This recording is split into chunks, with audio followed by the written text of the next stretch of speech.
Greetings and welcome to another little video on tournaments that I have attended, little breakdown and hopefully some battle reports. As usual, I'll check on the length of the video and then decide whether to have those together or split. But I've had a few comments from people that they actually enjoyed these videos more than they thought, and I must say that I sort of I quite enjoy the debrief process the day after a tournament, sort of just sitting down, having a think about that tournament, thinking about what made it good or needed improvement or what I'd learned from it and so on, and sharing that just seems like a logical part of the process and quite fun, especially since I'm set up to do it. So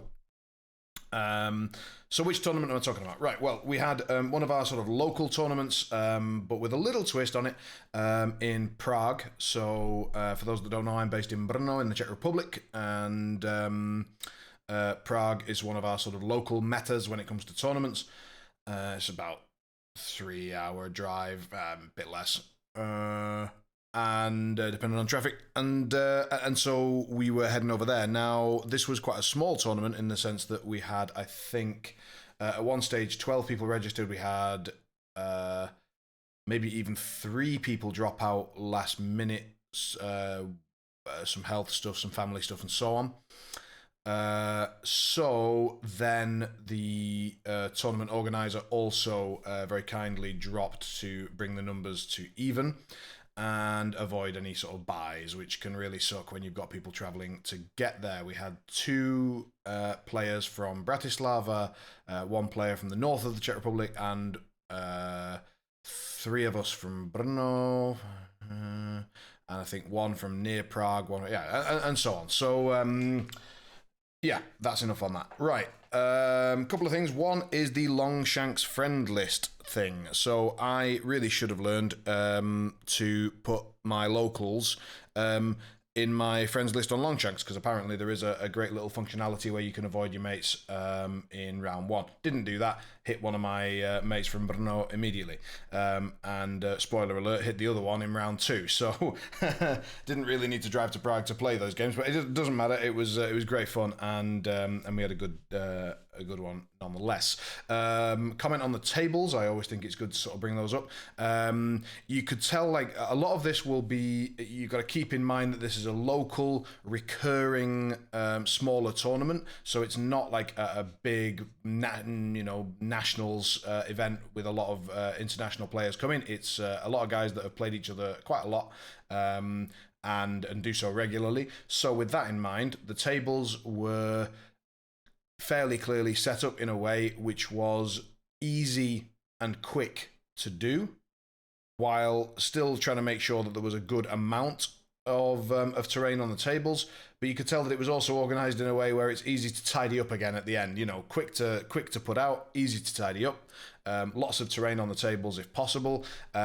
But the main downside of that system, and I completely understand that system, and frankly, I probably agree with it. I think if you're going to do these things regularly, make things nice and easy for the organisers, and make sure that everybody can get as much sleep as possible before the event. The downside is that many of the tables involved sort of predominantly 2 types of terrain. So like 8 forests, 8 small buildings, or 8 clouds and 8 walls. So it really was very much, I see, this is the 2 terrain types that we need to deal with today. And that is a bit too skewed and is not ideal for a Malifaux table, and it certainly, fortunately for me, I don't care about the thematics of a table. I'm more interested in what the tactical implications are. But if you did care about the thematics, there weren't. I suppose you could say it's a very thematic table in the sense that, this is the forest table or this is the cloud table, but a lot of it was 2D terrain, which again for me, wonderful, thank Christ. Oh God, I wish all terrain was 2D, so we could play it as cleanly as possible with very clear, exact lines of where everything is, and models not falling off or tipping, or is that on the edge, or can we drop it? Oh, fuck off. Just have it on a... Anyway, that's back from my War Machine days. God, I love 2D terrain. But I can absolutely understand the other side of the argument, which is that it is the very opposite of pretty. So... that's what I have to say about tables. I actually quite like them. I understand them. Were they as good as some of the national tournaments I've been to? No. Should they be? Probably not. No. Timing of the events. Again, another sort of advantage of having local events is that people aren't traveling as far to get there, and so you can start a little bit earlier. That means that you've got more time during the day, and so you can be a little bit less sort of strict on round timings. Round timers were still there.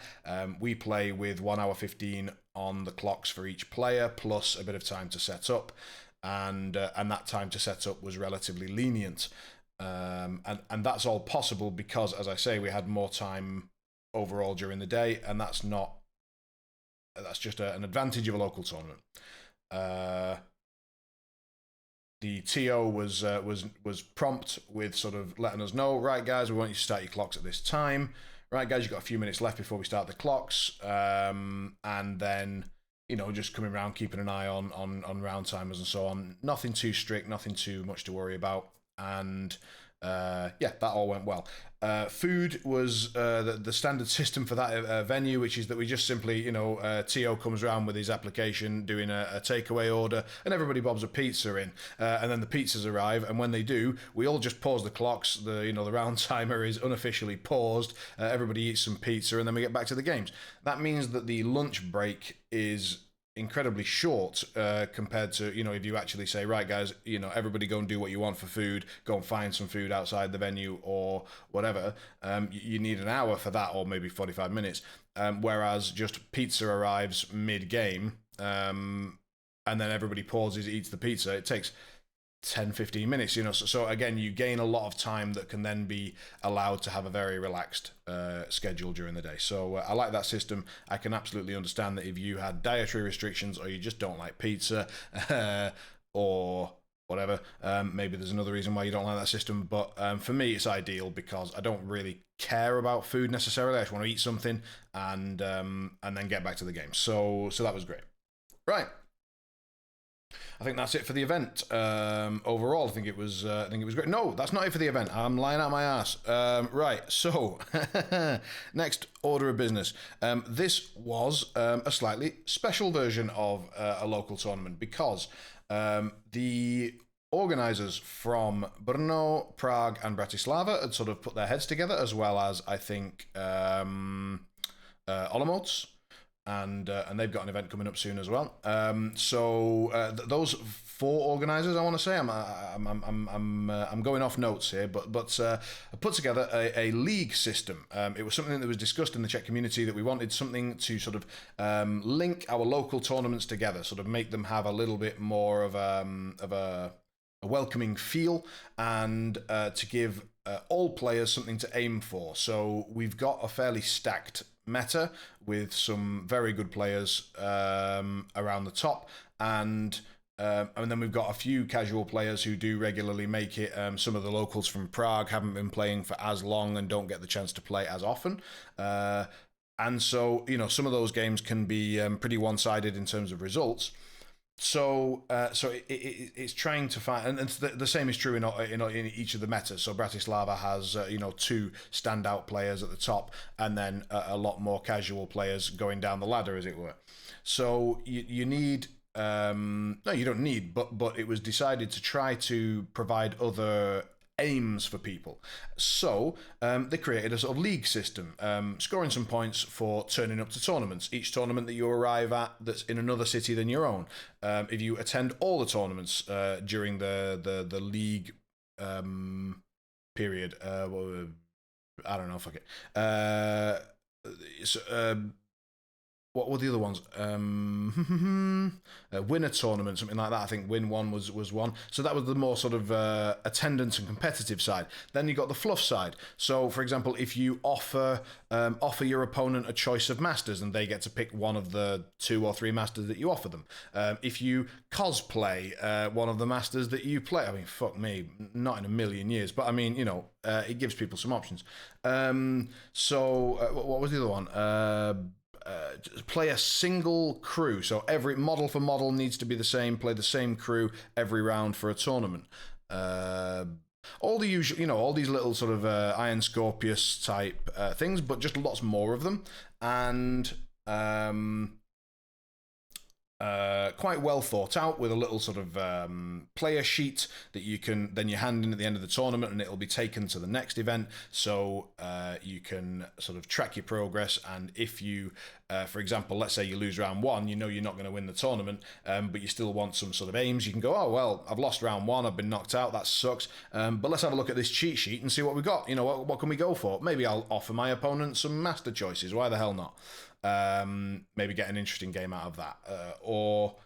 If you're meeting one of the more casual opponents and you don't want to just crush them, you could go, right, well, let's see if I can score this one, and then that'll probably make the game a little bit more even as well.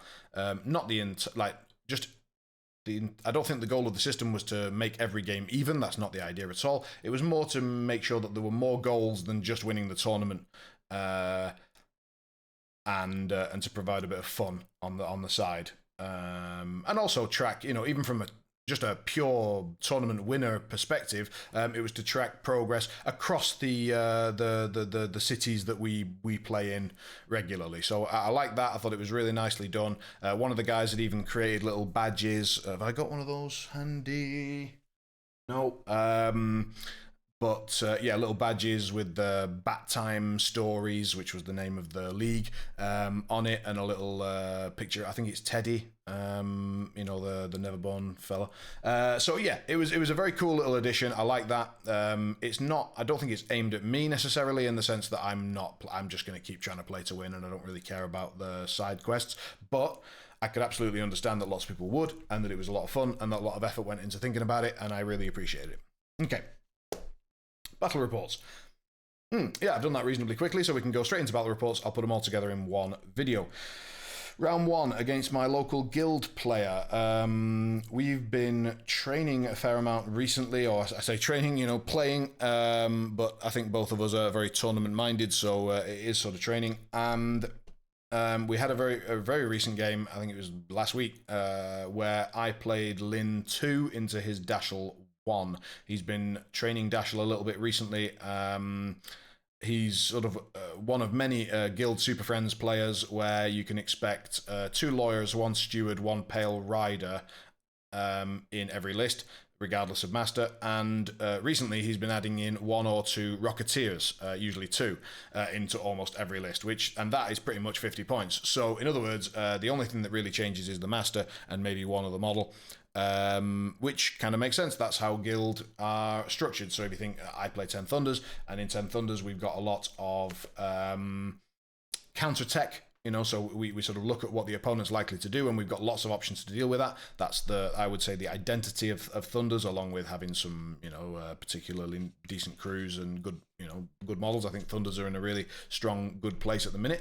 Guild have Super Friends, so they've just got some ludicrously good shit, and they bang it in every list, and why not? So Yoko 2, because it was covert operations on Wedge, and if you're not playing Yoko 2 on covert operations, you'd better have a really good reason, because she's ludicrously strong on that strategy. Pass tokens just allow you to very easily deny strategy, and denying strategy on covert is normally much more tactical and requires sort of planning the whole turn in advance. With Yoko, you simply pass, wait to see what happens, and then react. So denying strategy becomes much easier, and you don't have to commit to scoring strategy until your opponent's already done, at which point it makes it very easy to score as well. So pass tokens pretty much king on covert, and so Yoko 2 queen. Dashel 1, You'd have to ask my opponent Rox why he chose Dashel 1. I think it was more just that he's enjoying him recently and having good results and starting to get the hang of him. And again, like, if you're going to play a summoner, Covert Ops is the one to do it on, because while they can't score, they can deny. So summoning to deny, not bad. Against Yoko 2, it doesn't work as well, of course, for the reasons just explained, but Dashel 1, reasonable pick. Also, just a strong master with a strong crew, in the sense that he's guild, so you can take the Super Friends. Okay. I was taking a slightly unusual Yoko list for me. I think it's becoming more usual, but so I was taking Gwyneth Maddox, the Russian card draw tech that has been popularized recently in Thunders, and I do tend to take it most of the time in Yoko, because she's very good at card cycling, but she's not very good at card draw, and Maddox can draw 4 to 6 cards a turn, which is insane, as well as having a great deal of cycle and milling out weak cards. We won't talk about that every video, but it's a tech that I've been using a lot, so it makes it into the list again. And I decided to take Kitty Dumont with this. So Kitty, another honeypot model. Bit strange to considering that I don't play Lynch 2 very much. I mainly just play Yoko and Lyn. That I take so many honeypot models. In fact, after the tournament, I started building Lynch lists, and thinking, if I'm taking this much honeypot, why don't I actually play honeypot and try that? So that's for the testing table. But yeah, Maddox and Kitty. Kitty, why? Because Breakthrough was in the pool, and I wanted to be able to hunt down the Rocketeers that I knew were coming. So I know that a theme of this tournament is that all of the players know each other fairly well, so there's a lot of sort of inside information behind a lot of the decision making in the games. So I know for a fact that Rox is very likely to take scheme-based schemes and play Rocketeers and flank with them and score those schemes while just distracting you and mauling you in the middle with everything else. And that's exactly what he was doing. And so I wanted Kitty, in addition to Yoko, to be able to push my Hinamatsu and Bill a really long way towards the Rocketeers, to be able to definitely pick one off early and to try and pick the other one off immediately after. So Kitty has a gun which allows you to push 6 inches in any direction. It also gives me even more card fixing, which I didn't really need, but okay. She's incorporeal and a henchman, so reasonably survivable. Not ludicrously so, but, you know, -1 on all the attacks takes the edge off, and she doesn't do much damage, so she is not usually targeted too hard, and then she's incorporeal and has a free 5-inch push bonus action. Requires a little bit of setup, some brilliance somewhere, but essentially doable. So she can disengage, and she's incorp, so she can push through models. It's very hard to track her down, and once she's done that, she can bugger off into the enemy deployment zone, and she has another bonus which allows her to reduce her own brilliance to drop a scheme, so you can interact and then bonus on top of each other. You've not got that 4-inch restriction on the drop, so she's very good at scoring breakthrough. So she was there for that purpose: hunt down Rocketeers and then score breakthrough. Additionally, she does hand out a little bit of brilliance, and Maddox can, in the later game, sort of take advantage of that brilliance by having +1 or 2 to her damage track, so for each brilliance on the opposing model. Not bad. Niche, but, you know, why not? I then had a Wandering River Monk, so I have very recently been pretty addicted to taking a Wandering River Monk in a crew with good, reliable card draw or fixing, and then take Catch and Release. So I think it's the Catch and Release model for Thunders in my eyes, because you've got Movement 6, you've got Leap, and you can do that Leap on 3 masks or 4 masks with a Chi, or 5+ masks without. And so it's really not that hard to find one of those, and they're defense 5, but with Chi they go to defense 7. That makes it very, very hard to hit them at all, and if you do hit them, you tend to hit them on a min, on a weak, and if you hit them on a weak, then they're usually not dying immediately, and then they've got Butterfly Jump and Deadly Pursuit and leap, so they can get the hell away. So they've got very much the potential to get in and score, and then they've got very much the potential to get out and score again. And as long as you spend the early game just building up chi, so when they activate, gain a chi, then concentrate, gain another one, and then just move safely, and then the following turn do that again, and then you've got 4 chi, and then you just go and do whatever you need to, which is score covert early, score breakthrough and catch later, whatever. They're very, very good. So big fan of that. Problem is, all my locals know it. So they see a Wandering River Monk in the list, they see catch and release in the pool. Aha! I really should at some stage start, with poker sort of hand reading in mind, start to take Wandering River Monks even when I'm not playing catch and release. But I haven't done that yet because I tend to find that it's strong enough where even when they know you're doing it, you can still do it. Spoiler alert, didn't work very well yesterday, but yeah, generally true. Okay, so the last part of my plan was Bill. Did I have Bill, Maddox, and Kitty and Wandering River Monk? One moment. I think I did. I think I went massively out of keyword here. I'm laughing at him taking Super Friends, and I'm sitting here taking Super Friend. I've already deleted the crew. Right, never mind. So I mean, I definitely had Bill. So I don't know why I'm checking my phone. I did have Bill. I had Bill because, wow, I went really heavy. Of course, I had Bill. It was bloody Yoko. I was thinking, right.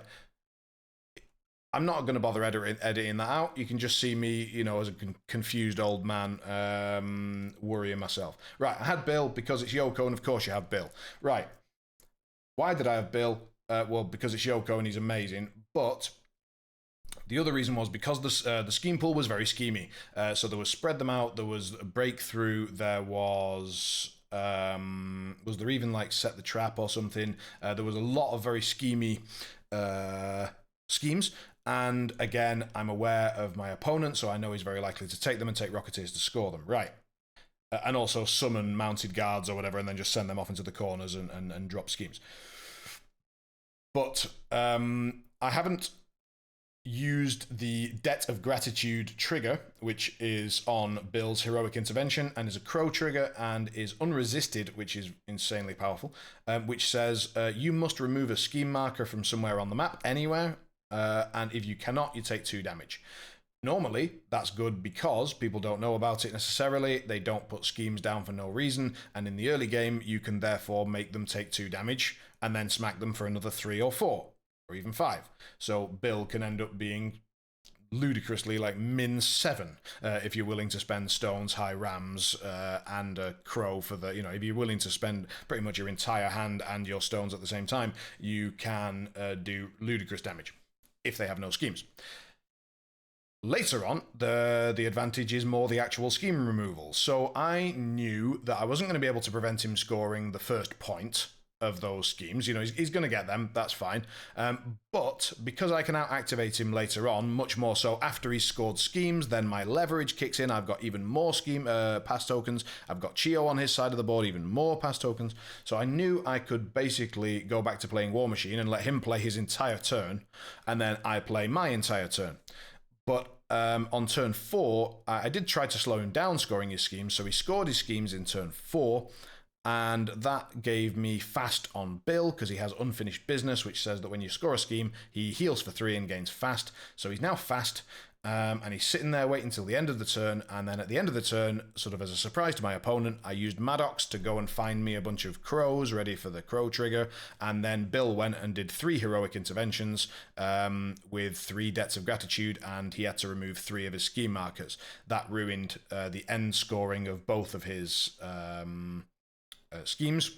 He wasn't able to find a way to still score one of them, and in combination with Yoko's pass tokens cancelling out his strategy scoring, so I was very often able to simply deny him by going last and then engaging. Although he did score much more than I thought he would, and I managed to miss a Rocketeer just quietly scoring at the end. That was my mistake. But anyway, managed to take the game down, and the Bill plan worked out very well, and the Yoko plan, yeah, just very strong. It's also worth mentioning that the first turn, my plan of launch Hinamatsu towards the edges of the stratosphere and kill a Rocketeer hiding there worked very well. I had the cards for it, with Yoko, you pretty much, and Maddox, you pretty much always do. But yep, I had them. So there's the armor piercing and the flurry and the armor piercing and the onslaught and whatever. So the Rocketeer goes down, lovely. His rider then managed to hunt down Hinamatsu using the A-bomb effectively, so irreducible damage plus burning, very, very useful against an armor 2 model. Plus, just shooting her with focus and generally, costing me a stone or two to reduce and this, that, and the other. Very nice. And my opponent's play was excellent. He was in such a bad position turn 1. I managed to, when he had his red Joker on his discard pile, I used the Wandering River Monk pretty aggressively, so leapt forward, ran forward, and then used Wind Blast 8 inches away just to make him flip some cards so that he couldn't use a lawyer to bring that card into his hand. So he never found the 13 of Rams. It was flipped in a defense duel or something. And he couldn't find the red Joker, so he couldn't summon his Executioner turn 1. That puts a real dint in Dashel's plans. In fact, I don't think he even had he had to spend a stone, I think, to do a mounted guard. It was not a good turn for him at all. So he lost a Rocketeer, couldn't summon what he wanted to, and even despite that, and despite Yoko's pass tokens and such, he brought it back to, I think it might have been, I've forgotten the score. I think it was 6-4, something like that. Okay, that's enough on that. Round 2, playing against my other local player, so the guy that lives 5 minutes away from me on foot. So, bio player, and generally speaking, I have a winning record against him, but recently, Clampets was released, and with Madness, Bio's stock went up significantly.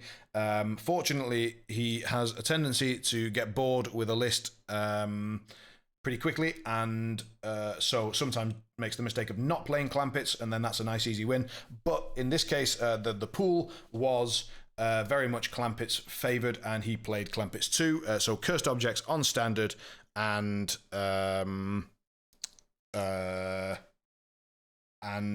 with schemes like Vendetta, In Your Face, Sabotage, Spread Them Out, and something else that we didn't take. So I was playing Lin 2, so that's the big Clory one, the 3/4/5 beta with confiscated lore, and the suit cancelling aura within 6 inches if you cheat. And he was playing Clampets 2 with no Cervantes, but with Judd and Honey. Reason being, he had a big piece of terrain like this, so an impassable blocking, no line of sight V, just about almost perfectly. I mean, if you'd built the table yourself, it couldn't have been better. 5 inches outside of his deploy, so he walks into the V and just sits there with an artillery piece that can ignore line of sight. Then he covers the corners of that V with his Master and Uncle Bog, so you're just not getting around there, and it gives everything cover because you've got that perfect V shape. It was a literal fortress. And then on the other side of the V, there was another building to really make sure you had no weak points whatsoever. And I was the defender again. I was the defender 3 times. Not much we can do about that. It's, someone's got to be the attacker. It happened to be him, and he happened to be on this table with this unbelievably good V. I would argue those V structures not massively healthy, but okay. And on my side, a bunch of severe terrain, so no cover. I mean, I had a building on one side, building on the other side, and then everything else was just severe and a forest. My crew doesn't love severe terrain at all. I tried to take Amanazako into the crew so that I had some flight, so I could at least try and threaten him and maybe be able to jump over the wall and get into that back line and do some damage. But not great. So I decided, since I was defender, I was going to get him to deploy his sort of more key pieces, and then I deployed everything over to one corner of the map. The idea was I wanted him to place his initial 3 tide markers somewhere that I had no intention of being. I also wanted him to consider sabotage, both from my side and from his side. So I was hoping that he would defend against a sabo that wasn't happening on the far left of his from my view, like my far left, and that he would consider that I'm going to completely ignore the bottom right, again from my perspective, completely ignore the bottom right, and then maybe take sabotage where he wasn't otherwise planning to, or even if he was, sort of give him a very clear, here, your sabo is free, it's here, you can have it in this corner. And then the first thing I did was moved immediately to the bottom right corner. So so he put his 3 tide markers in front of me on the left side. I completely ignored them, went back around the building over to the other side, which I'd sort of planned to do from the start. Since I had no intention of walking into that guy's fortress. So again, if I walk in within 18 inches, I'm going to get bombarded by Judd and Honey. Then I'm going to get kidnapped by Clampets 2, unless I can prevent it with Thang Gyong. So not too difficult to do, but again, you still need to make sure that Than is always well positioned, and make sure you don't get him kidnapped. And then I've got Auntie Mel staring me down with her very, just powerful shooting, whichever way you look at it. So yeah, not ideal. And so I tried to fake my rabbit going up towards to do his sabotage. He committed Clampets to kill it. I probably gave that away a little bit too much for free.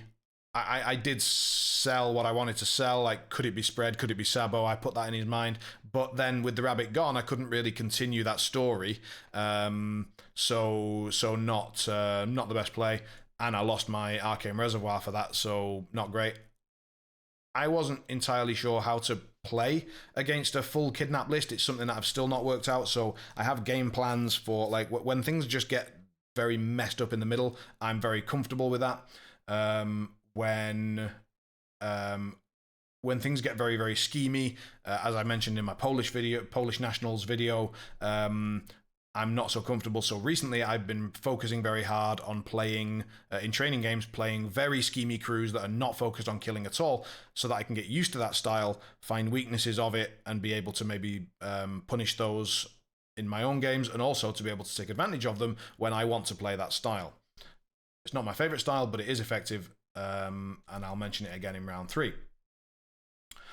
But kidnap styles. So lists which are just solely based on, right, I'm going to sit over here and shoot you, or bomb, just not come at you, and then I'm going to kidnap something and I'm going to kill it, and you've got to deal with that. That's not a game plan that I've quite got nailed down yet. So I came up with the idea that I was going to play ultra passively. I was going to basically do nothing for 3 rounds. I was going to build up my own focus. I was not going to wade across a field of open severe terrain while getting blasted to pieces, and then make it easy for him to kidnap me and just basically play into his table and his game plan. So I decided to stay way the hell back, and then on turn 4 I was going to launch in Lin to try and deal with his first mate. I was very confident he was going to take In Your Face, and that first mate was just going to try and leap into my deployment zone at the end to score it. So Lin was designed to cause first mate some real issues, and then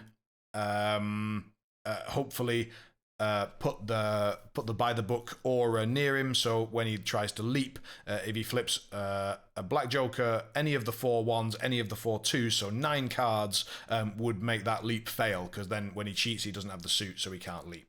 So giving him a 9 card failure for leap felt like a nice little attempt. I had decided to sort of launch Amma in to try and kill my Vendetta target while keeping Fuhatsu alive, so that I could score that point kind of passively. So my whole game plan was very, very, very passive, and I was hoping that he had taken a more aggressive style, and that he was going to sort of be forced to make an error. He wasn't. He didn't. He played exactly the same style, exactly the same schemes, exactly the same idea. The problem with having a game plan where you only sort of clash for 1-2 rounds of fighting maximum, is that normally cards balance themselves over the course of a game because there are so many flips and you get through your whole deck and so on. So cards sort of balance each other out very well. In this one, I really felt like the cards kind of fucked me. Of course, when you've lost a game, and I lost, when you've lost a game, your brain focuses very much on all the card flips that you failed, and it completely ignores and blanks out all the ones that you won, and I'm certain there were several that went very nicely in my favour and that I've completely forgotten. However, my henchman just died and then just failed a flip at the end because he can move his tide markers in the end phase, and then they just touch something, and then you have to test a 14 or something pretty high. Movement 6, but still I needed an 8+, didn't get it, didn't have cards in hand because we'd just, put everything into this one round of fighting that mattered. But Clampets, so then because of that, I couldn't use Amanazako to make him take an action, to make Than take an action. I'm not making a lot of sense here. I know the game, you don't, and without visuals, it's hard to convey it. There was one clash. He came out of it just ahead, and as a result, because he killed me in the end phase, so this tide marker bullshit where it's just like, oh yeah, by the way, it's still this turn, it's still turn 4, so therefore I'm going to kill you with a tide marker that I just get for free, and it moves for free and you take damage for free, and then it kills your model. So then I score in your face and I score cursed objects on turn 4, and now I can score the end point on turn 5 because obviously you can't score both in the same turn. So I was denied one of my points of in your face. Even if I'd managed to get it, I wouldn't have been able to score the end point anyway because it was now turn 5. And additionally, I'd sort of played into his hands a little bit because Jirka's biggest weakness is clock. He clocks out most games, I would say, when things get gritty. And by making an ultra passive game where we were just moving around for 3 turns, it allowed him to very cleanly stay within the clock. So it was probably not the right game plan overall. It felt reasonable at the time. It felt like a decent attempt. We both played that style very well, in the sense that the positioning game was very tight, very clean. So this is just out, that's just defended, that's just over there, that can just reach there next turn. There were lots of very nice little positioning moves, but Clampets comes out on top, and I think took me by 2 points. Oh yeah, it doesn't matter. Amma eventually at the end just gets a random slow from Bryn and then blacks the attack to try and kill it. So the cards really weren't great. Okay. And the table really wasn't great for me either. But again, that's nothing wrong with my opponent. He made all the right decisions, and they worked out well for him. So then we go into round 3. Round 3 is Lin 1 for me versus Nikima 1, and this is where I'm practicing that very, very schemy style. So it's flank and carve. I'm the defender again, and so I'm playing Lin 1 with Map as my sort of little core that's just going to sit there, and then I've got Wukong, 3 bookkeepers, and Wandering River Monk, and the Rabbit, and the Paper Tiger. So a hell of a lot of mobility, a hell of a lot of free interacts with the bookkeepers. They got it on a bonus. Free movement on the Tiger. He's got sort of like a mini leap on the bonus. Wukong has a move and drop a scheme marker on his bonus, so a shit ton of mobility, and not much focus on killing whatsoever. Lin 1 and Map, very capable of sort of staying alive and denying scheme markers and schemy schemes. In that pool, there were plenty of sort of sabotage, spread, I think, and some other stuff. There was a lot of the schemes were purely randomized, so therefore there was more repetition than you might think if someone had designed the scheme pools. I'm fine with that. I think random is fair, and random sometimes leads to a scheme pool that a human brain wouldn't think was interesting because they'd go, oh no, you don't want cursed and vendetta or whatever. But random doesn't give a damn what you think, and it just puts scheme pools together, and then it's down to the players to decide whether that makes for an interesting game or not, and sometimes it really, really does. So So again, a bit like having Bill to deny the schemes in round 1, my idea was to have Lin 1 to deny the schemes in round 2. So Lin sits back in my deployment zone and is very much ready, well, not my deployment zone, but it's sort of my starting area, and he's very much ready to use Lost Knowledge to deny markers, to deny schemes. While everything else is running the markers like hell, pushing the opponent's markers, denying carve, scoring carve, and then I have Sabotage over on one side, and my Rabbit is just quietly going over there and dropping schemes to score that, or I can send Bookkeepers or whatever.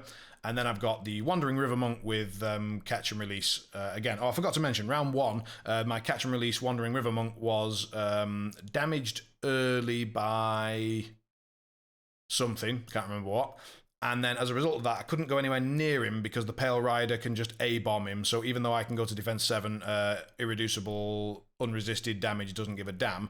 And then eventually he actually ended up killing him with Dashel because I'd activated, which I shouldn't have done. I didn't need to necessarily, but anyway, I activated, which gave him +1 stat. So suddenly he's stat 7 with a red Joker, and that allowed him to hit me and finish off the Wandering River Monk. So I didn't score Catch and Release there. And I didn't score it here either, because turn 1, we open up, and my opponent's playing a very killy version of Nikima 1, so double Mature and Hyridin, plus Nikima 1 with an upgrade, and one of the Matures had an upgrade, both of them with the Inhuman Reflexes, I think. So, you know, charging galore. And as I said, I'm playing a very, very schemy version, so schemy versus killy. And he simply charges everything right down the middle into my face. And as part of that, he tries to kill the Bookkeeper that was outside of Map's range, and so he shot at him, and then had, I think, either single or double negative on damage, and hit a red Joker with Blast. So, and of course, my Wandering River Monk was just within blast range. I didn't really realize he had a blast gun at all. I wasn't thinking about it. And so my fault. But yeah, red Joker immediately on blast. So Wandering River Monk's now low. And then first activation next turn, he finishes off the Wandering River Monk with, I think, was it Nikima stat 7 or no, yeah, okay. So my initial hand was 1, 2, 2, 4, 4, 5, 7. And I was thinking, right, great. I've only got 3 soul stones, so I don't want to spend a third of my soul stones trying to fix this. Plus, in my list, I've got 3 Bookkeepers, so I can cycle 1, draw 1 3 times, and then I've got Lin, who can draw 2, 4, or 6 more cards, so we'll be able to fix this, no problem. No, just kept drawing and cycling and drawing, and I ended up with, I think, after, as I say, 9 draws and 3 cycles, I had 111, and I had to use it. And then the next turn, drew another absolute dog shit hand. I think 11 was my highest, so I couldn't protect the Wandering River Monk, even with Chi. So, and my opponent just had the 13. Reasonable, okay. He doesn't have any card draw, but he seemed to have a really good amount of really solid Severes. It was really irritating. My list was sort of designed to have really reliable cards and didn't, and his wasn't and did. So it was like, oh. And I can hear myself. I understand, you know, if I'm listening to a video where someone's talking about their tournament results and they're just talking about, oh, I had bad flips and oh, I had a black Joker, and I'm thinking, right, A, you're forgetting all the flips that went well, and I definitely am, and that definitely happened, I just can't remember it. B, most of those flips can be avoided by putting yourself in a position where those cards don't get flipped. If the Wandering River Monk wasn't within blast range of your Bookkeeper, we wouldn't be having this chat, would we, Simon, you fucking idiots? And those points stand. However, that doesn't stop the fact that I'm pretty confident the cards did fuck me good and hard in the early game. And so my catch and release model is now dead, top of turn 2. So I'm 2 VP down before we've even started the game. This is going to be a challenge. My opponent is Barin from the sort of like north of Prague, a couple of hours north of Prague, I think. And he regularly makes the effort to come down and visit the Prague tournament, so that's great. But he, you know, has had decent results in tournaments. He very often finishes second, third in local tournaments. He's probably won some as well. My memory's terrible for that shit. So, so what? So I'm now 2 VP down against a very competent opponent. That's not good.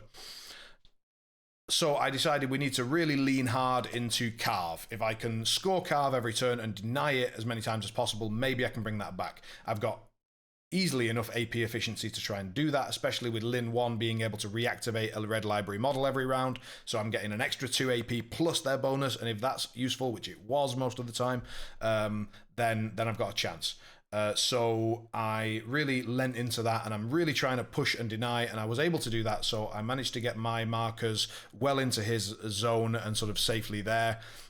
Even though his corrupted hounds are ludicrously valuable, the new corrupted hounds, they're so cheap, they're so good, and they're so good at, like, they can recreate themselves. He wasn't able to do that. His cards weren't great in turn 1 either, thank God, because mine were awful. So he couldn't get the corpse thing to get another dog summoned, because if he could, then they can run off and just interact and drop schemes and score stuff.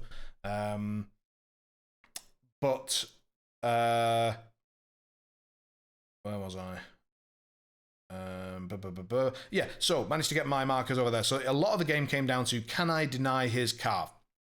He's trying to kill the hell out of me with matures. I'm trying to deny the hell out of him with Wukong and bookkeepers, and Map's boring conversation was key. I managed to get that right in the middle of his shit, and boring was really, taxing his cards, and he didn't have much draw, so that was very useful. He had catch and release as well on the mature with an upgrade. I was eventually able to he was able to score that, and then eventually I was able to bring the game back to a draw.